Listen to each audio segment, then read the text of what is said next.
dalam keadaan sukacita dan sehat. Pagi hari ini kita ketemu lagi untuk ibadah sama-sama. Kita akan memuji menyembah Tuhan. Kak Heri siap memuji menyembah Tuhan? Siap dong. Iya, Kak Heri pimpin doa ya, kita bersyukur kepada Tuhan untuk segala kebaikannya. Oke, adik-adik, mari kita berdoa terlebih dahulu ya. Mari kita berdoa. Terima kasih Tuhan buat hari ini. Tuhan berikan lagi kesempatan bagi kami untuk beribadah, untuk ibadah acik. Mari Tuhan berkati ibadah acik kami hari ini, sehingga kami boleh diberkati lewat firman yang kami dengar. Kami serahkan ibadah kami ini dalam nama Yesus. Haleluya. Amin. Amin. Terima kasih Kak Heri. Kak Heri, Sama-sama. tahu Ya. nggak kalau langit itu kan tinggi banget nih. Ya. Kita nggak usah sampai gini. Lalu laut juga sangat luas. Betul. Kita tuh kadang-kadang secara manusia kan banyak terbatasnya. Tapi tahu nggak ada satu yang tidak terbatas. Semua itu mengalahkan luas dan tingginya yang aku sebutkan tadi. Apa itu? Kasih Yesus. Tingginya langit, lebih tinggi kasih Yesusku. Sedalam-dalam lautan, lebih dalam kasih Yesusku. Seindah-indah pelangi, lebih indah kasih Yesusku. Kasih Yesus, oh kasih Yesus, mengalahkan segalanya. Kasih Yesus, oh kasih Yesus, mengalahkan segalanya. Tinggi-tingginya langit, lebih tinggi kasih Yesusku. Sedalam-dalam laut, Apa yang lebih dalam? lebih dalam kasih Yesusku. Seindah-indah pelangi, lebih indah kasih Yesusku. Kasih Yesus, oh kasih Yesus, mengalahkan segalanya. Kasih Yesus, oh kasih Yesus, mengalahkan segalanya.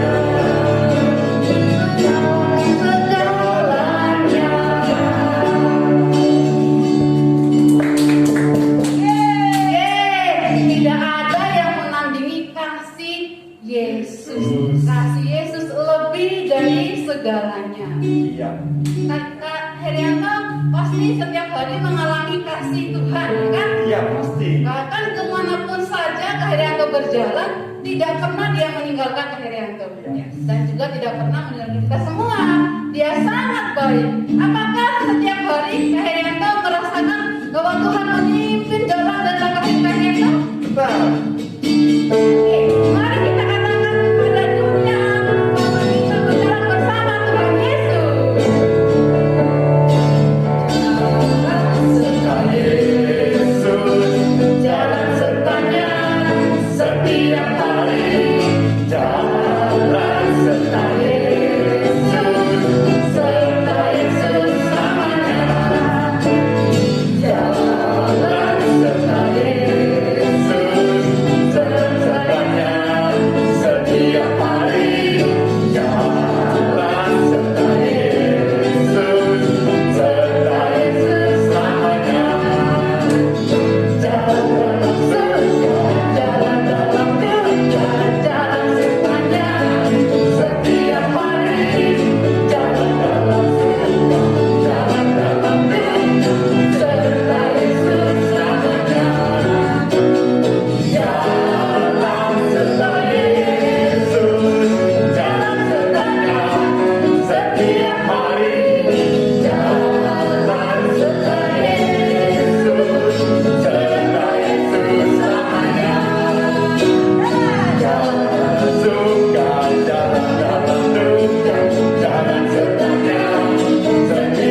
sebentar ya kan? Iya. Tapi Tuhan tetap memberi kekuatan bagi kita tetap berjalan bersama dengan Tuhan. Dan kita sebagai anak-anak acik, anak-anak yang cinta Tuhan, dan kakak-kakak semua, kita akan menyiapkan hati kita untuk mendengarkan firman Tuhan. Kita mau mendengarkan apa yang mau Tuhan sampaikan pada kita hari ini. Kita siapkan hati kita, pendengaran kita. Mari kita katakan kepadanya bahwa kita mencintainya, mencintai firman.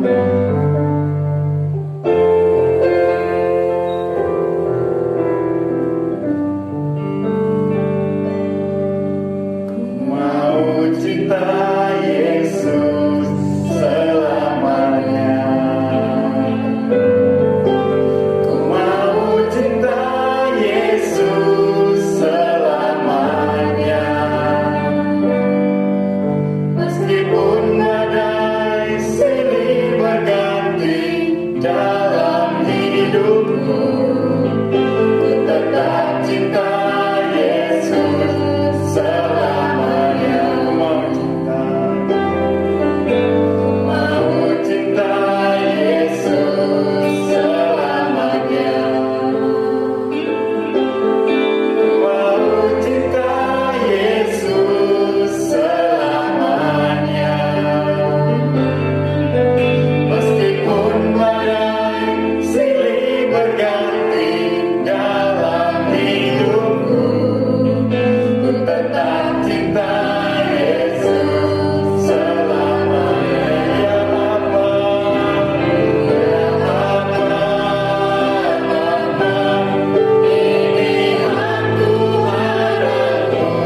selamat hari Minggu adik-adik acik yang saya kasihi.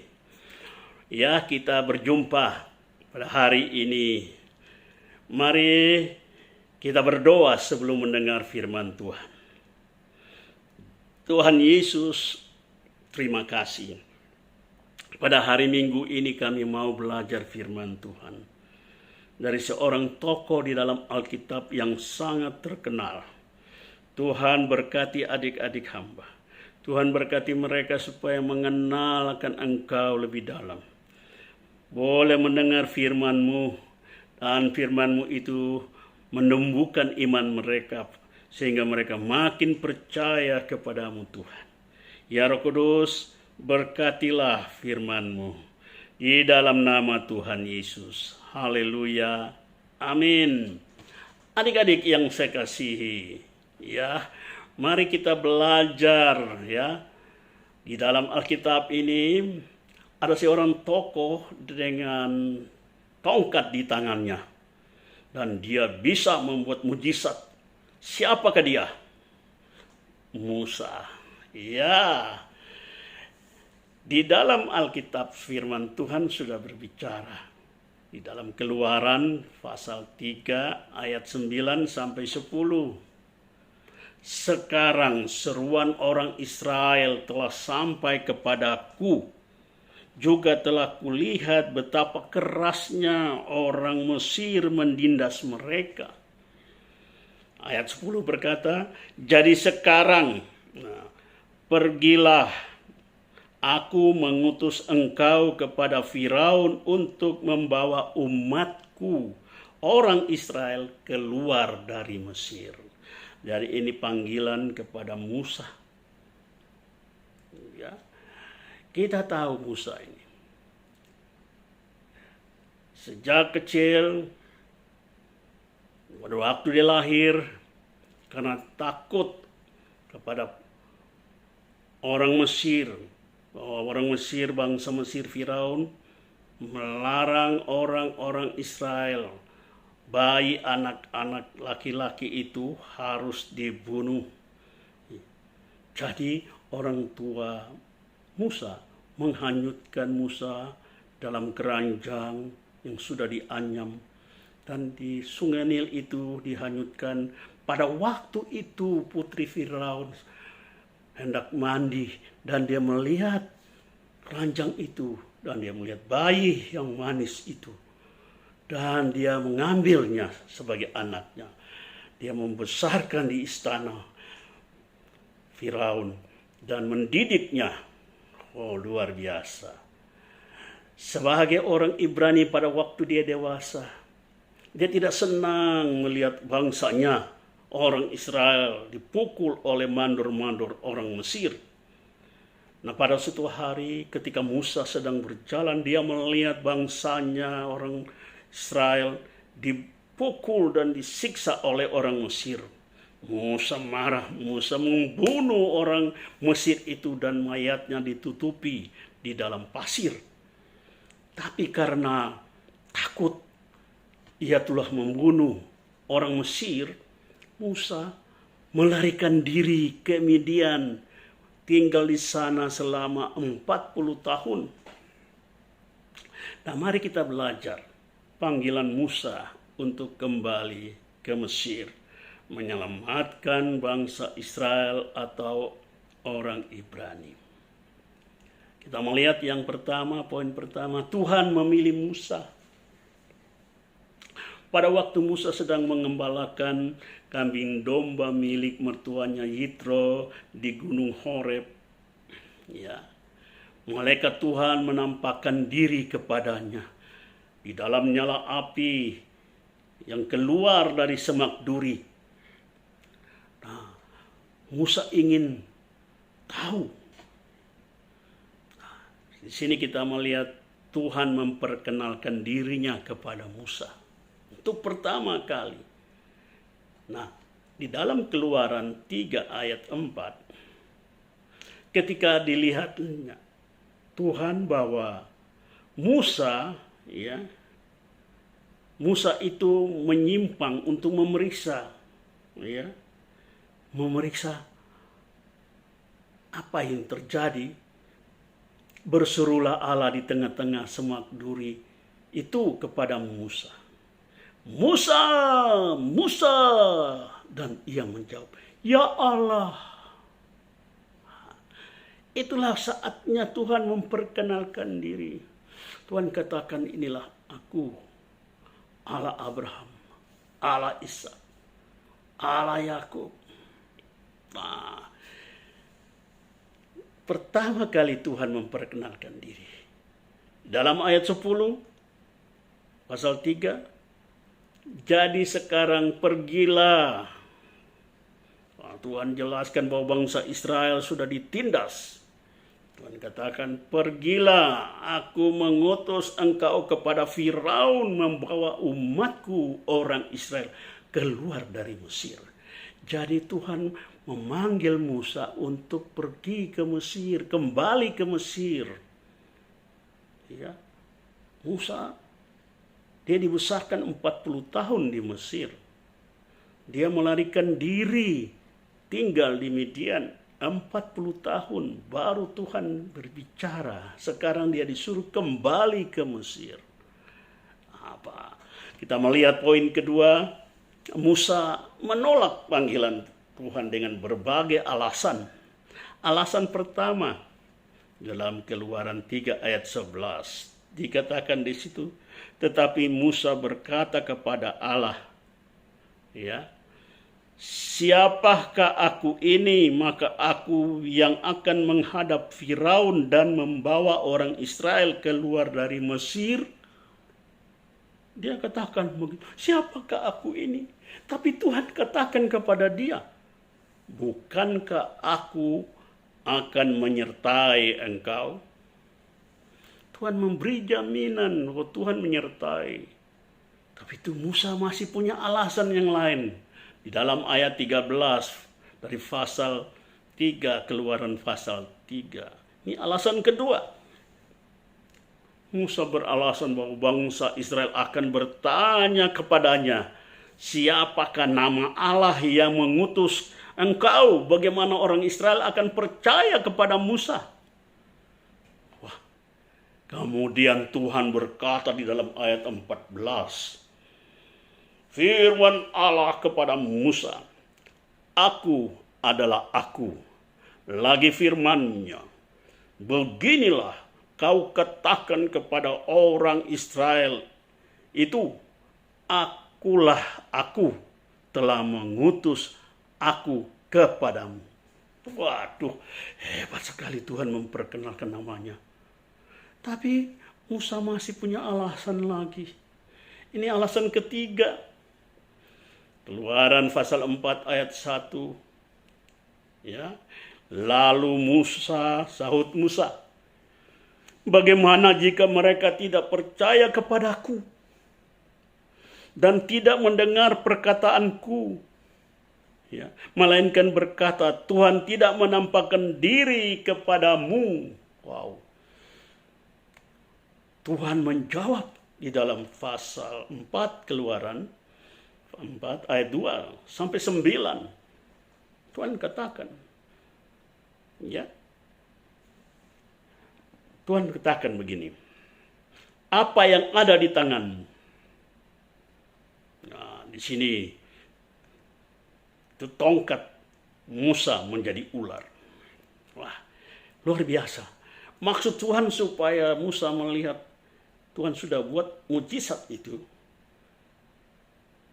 supaya bangsa Israel dan orang Mesir percaya bahwa Tuhan sudah menampakkan diri kepada Musa dan mengutus Musa. Itu yang pertama. Terus Tuhan katakan lagi kepada Musa,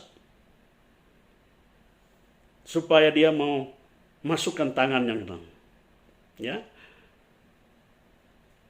Tangannya itu menjadi kusta. Dan Tuhan suruh masukkan lagi tangan. Itu dicabut lagi tangannya, sudah baik, sudah bersih. Nah, Tuhan mau supaya Musa percaya bahwa Tuhan menyuruh dia dengan suatu mujizat yang luar biasa. Dia katakan di sini, Supaya Musa sungguh percaya ada kuasa Tuhan menyertai. Tuhan menyuruh Musa mengadakan tanda mujizat. Dan bila orang Israel dan orang Mesir tidak percaya mujizat pertama, lakukan mujizat kedua. Itu dalam ayat 8. Jika mereka tetap tidak percaya kepada Musa, tanda pertama dan kedua, Musa disuruh mengambil air sungai Nil dan disiram di tanah kering dan air itu menjadi darah. Tuhan sudah kasih tahu sebelum terjadi. Itu Tuhan katakan. Dan Musa beralasan lagi. Inilah alasan keempat Musa dalam Keluaran 4 ayat 10. Musa katakan, aku tidak pandai bicara, aku orang gagap. Tuhan menjawab di dalam Keluaran pasal 4 ayat 11 sampai 12 yang bunyinya demikian. Tetapi Tuhan berfirman kepadanya, siapa yang membuat lidah manusia? Siapakah yang membuat orang bisu atau tuli? Siapa dan membuat orang yang melihat dan atau buta? Bukankah aku, yakni Tuhan? Oleh sebab itu pergi, aku akan menyertai lidahmu dan mengajar engkau apa yang harus kau katakan.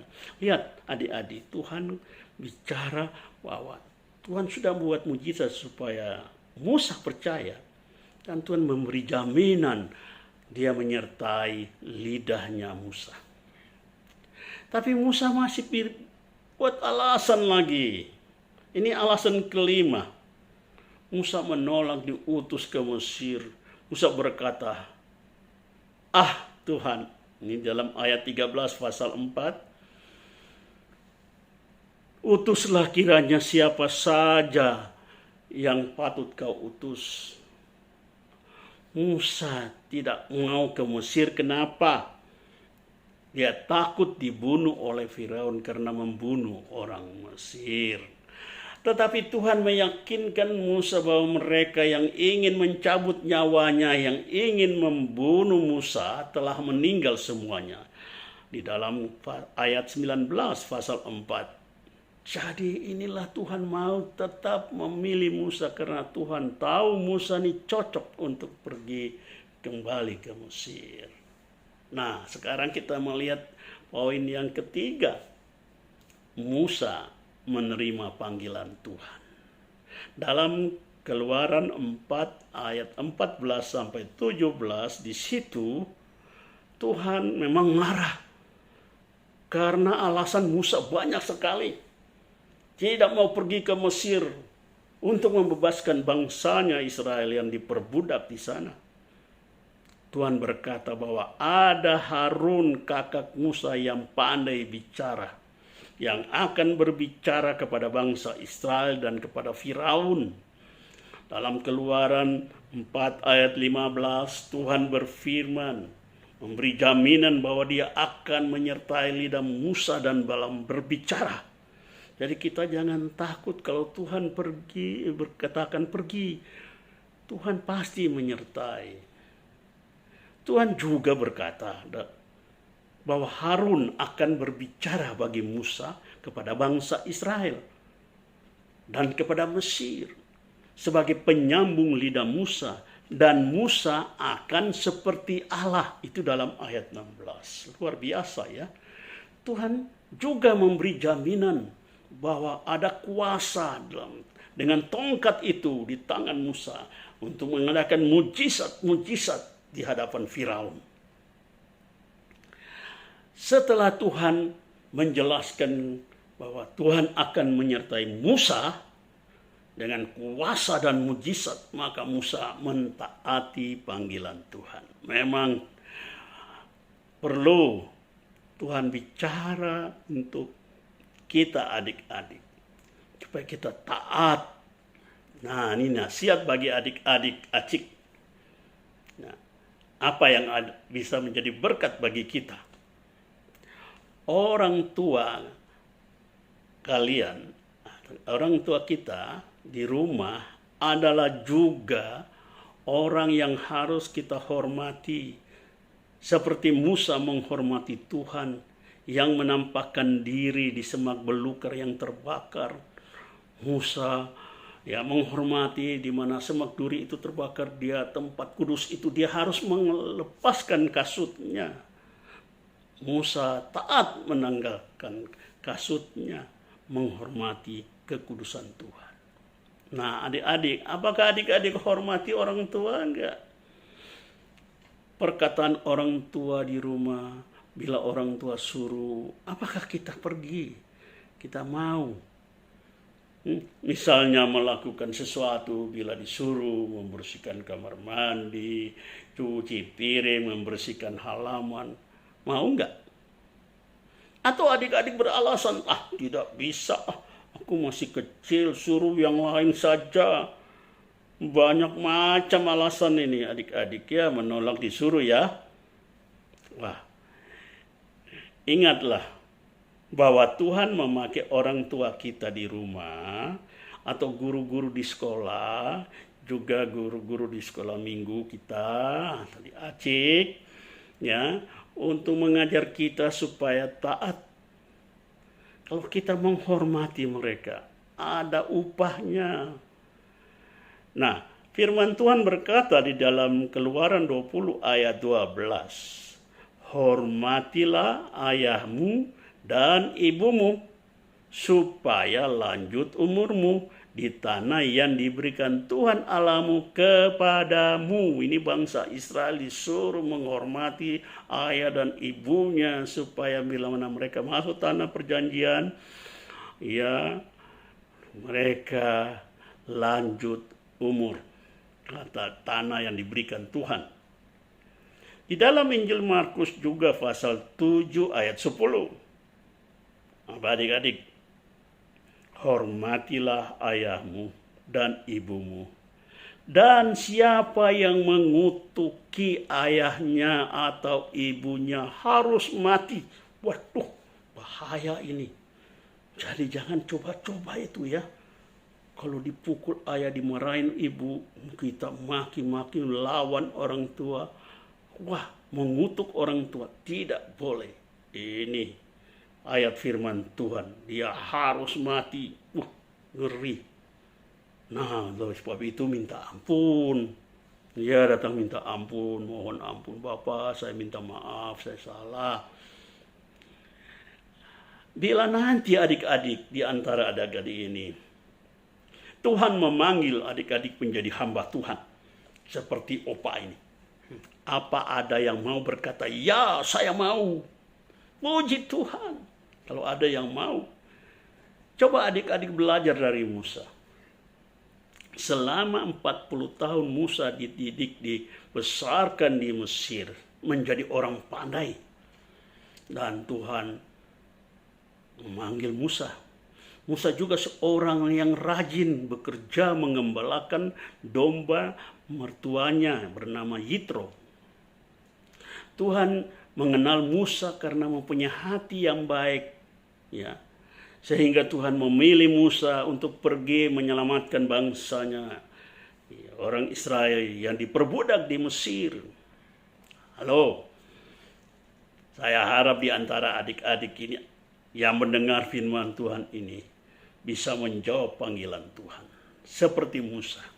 Amin. Mau menjadi hamba Tuhan, puji Tuhan, berdoa sungguh-sungguh. Seperti opa ini. Tidak sangka Tuhan memanggil. Sudah bekerja opa ini selama cukup banyak uang untuk bisa menikah pada waktu itu. Wah, tetapi Tuhan memanggil. Dan saya mengambil keputusan mau melayani Tuhan. Dan saya sungguh menyerahkan hidup kepada Tuhan. Apa adik-adik ada yang mau menjadi hamba Tuhan? Saya berdoa. Terima kasih Bapa. Biarlah firman Tuhan ini menjadi berkat untuk adik-adik ACIK GKRI Anggur Baru. Sehingga ada di antara mereka menjadi orang yang dipanggil Tuhan yang nantinya seperti Musa. dapat menjadi alat Tuhan untuk menyelamatkan orang berdosa dari dosanya supaya hidup dalam kebenaran, diselamatkan masuk surga. Terima kasih Bapa, Tuhan berkati adik-adik hamba di dalam nama Tuhan Yesus. Haleluya.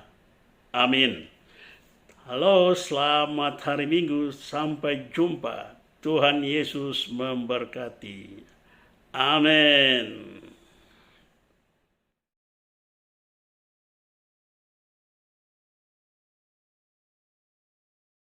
Power Ranger, ada Doraemon, ada Captain Marvel, orang bilang dia hebat. Ada Spider-Man, ada Om